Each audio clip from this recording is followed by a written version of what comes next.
రాముడు సుగ్రీవుడితో, సుగ్రీవా, ఆ మాల వేసుకుని మళ్ళీ ఇప్పుడు యుద్ధానికి వెళ్ళు అన్నాడు. సుగ్రీవుడు సరే అని బయలుదేరాడు.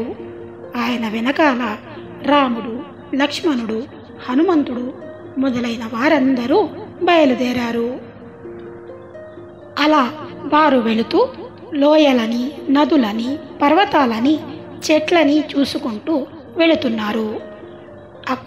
అప్పుడు వాళ్ళకి ఒక గంధర్వ గానం వినపడింది. అది వింటున్నప్పుడు వాళ్ళ మనస్సులకి ఆనందం కలుగుతోంది. అక్కడ ఉన్న చెట్లపైకి పావురాల రంగులో పొగలు చుట్టుకొని ఉన్నాయి. అప్పుడు రాముడు, ఈ వనం ఏమిటి అని సుగ్రీవుడిని అడిగాడు. సుగ్రీవుడు ఆగకుండా ముందుకు వెళ్ళిపోతూ, రామా, ఇక్కడ సప్తజనులు అనేటటువంటి 7 ఋషులు ఉండేవారు. వారు తలలు కిందికి పెట్టి కాళ్ళు పైకి పెట్టి 700 సంవత్సరాలు తపస్సు చేశారు.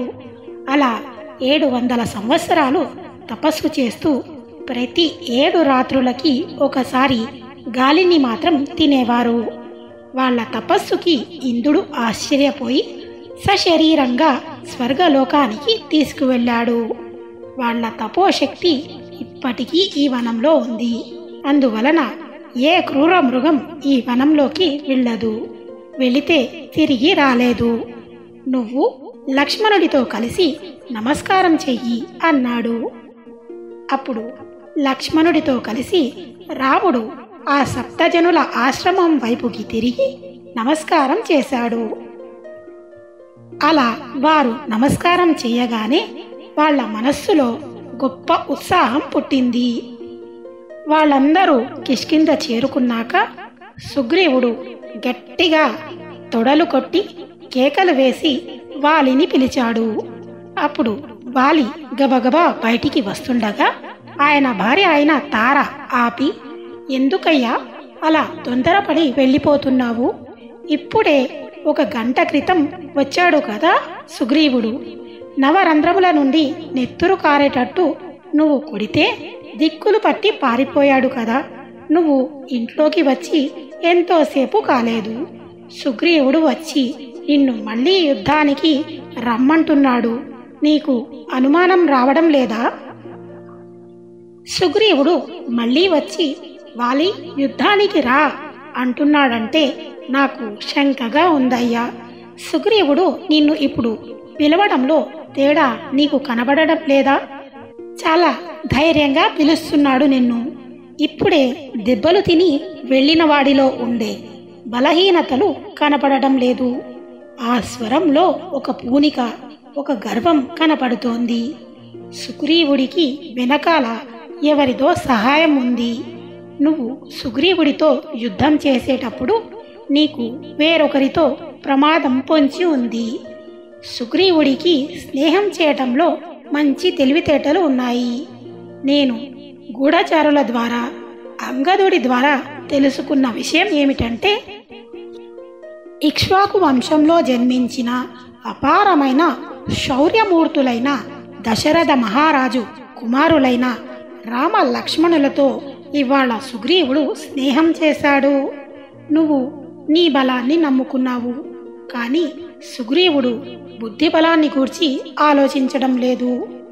సుగ్రీవుడు నీ తమ్ముడన్న విషయాన్ని మరిచిపోయి నీ తమ్ముడి భార్యని నీ భార్యగా అనుభవిస్తున్నావు. నీ తమ్ముడిని పక్కన పెట్టుకోవడం మానేసి శత్రుత్వాన్ని పెంచుకుంటున్నావు. మీ ఇద్దరి మధ్యలోకి 3వ వ్యక్తి రావలసిన అవసరమేమిటి? ఇది నీ ఇంటి సమస్య. నా మాట విని సుగ్రీవుడిని ఆహ్వానించి యువరాజ పట్టాభిషేకం చెయ్యి. అప్పుడు నీ బలం పెరుగుతుంది. ఇవాళ నీ తమ్ముడు రాముడి నీడలో ఉన్నాడు. రాముడిలా నీడ ఇవ్వగలిగే చెట్టు ఈ ప్రపంచంలో లేదు అంది. వాలి శరీరం పడిపోవలసిన కాలం ఆసన్నమైంది కనుక ఇంతకాలం తార మాటలు వినడానికి అలవాటు పడ్డ వాలి ఆమె మాట వినడం మానేసి సుగ్రీవుడితో యుద్ధానికి వెళ్ళాడు. ఇద్దరూ హోరాహోరీగా యుద్ధం చేసుకుంటున్నారు. ఈసారి సుగ్రీవుడు చెట్లను పెకిలించి వాలిని తుక్కుగా కొట్టాడు. కాని వాలి మెడలో ఇంద్రుడి మాల ఉండడం వలన మెల్లగా సుగ్రీవుడి శక్తి నశించింది. వాలి బలం పెరిగింది. సుగ్రీవుడు ఇంతకు ముందులా పారిపోకుండా ఈసారి రాముడి కోసం మళ్ళీ మళ్ళీ అన్ని వైపులా చూశాడు. సుగ్రీవుడి శక్తి తగ్గిపోవడం గమనించిన రాముడు వెంటనే బాణాన్ని తీసి వింటి నారికి తొడిగించి వెనక్కి లాగాడు. అలా లాగడం వలన ఆ వింటి నారి నుంచి వచ్చిన ధ్వని యుగాంతమునందు ప్రళయం చేసేటప్పుడు హరుడు చేసే శబ్దంలా ఉంది. ఆ శబ్దం చేత మృగములన్నీ దిక్కులు పట్టి పారిపోయాయి. పక్షులు ఆకాశంలోకి ఎగిరిపోయాయి. రాముడి బాణం యొక్క శబ్దం వినబడి ఆ శబ్దం ఎక్కడి నుంచి వచ్చిందో అని వాలి అటువైపుకి తిరిగేలోగా ఆ బాణం అమితమైన వేగంతో వచ్చి వాలి గుండెల మీద పడింది. ఆ దెబ్బకి వాలి కింద పడిపోయాడు.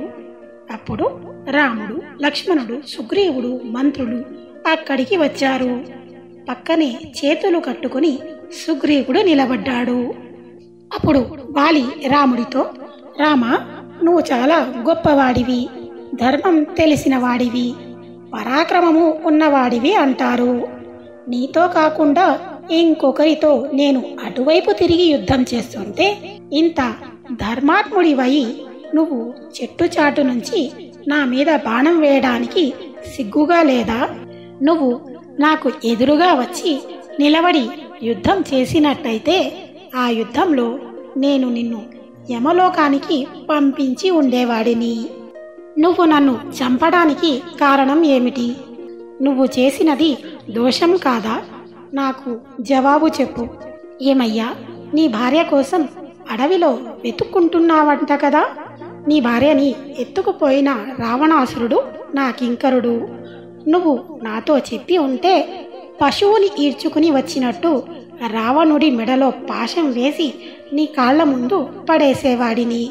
అటువంటిది నాకు చెప్పకుండా నన్నే గెలవలేని సుగ్రీవుడిని ఆశ్రయించి నువ్వు సీతని ఎలా తెచ్చుకోగలవు? సుగ్రీవుడి కోసం నన్ను చంపావు. ఇది కిరాయి హత్య కాదా?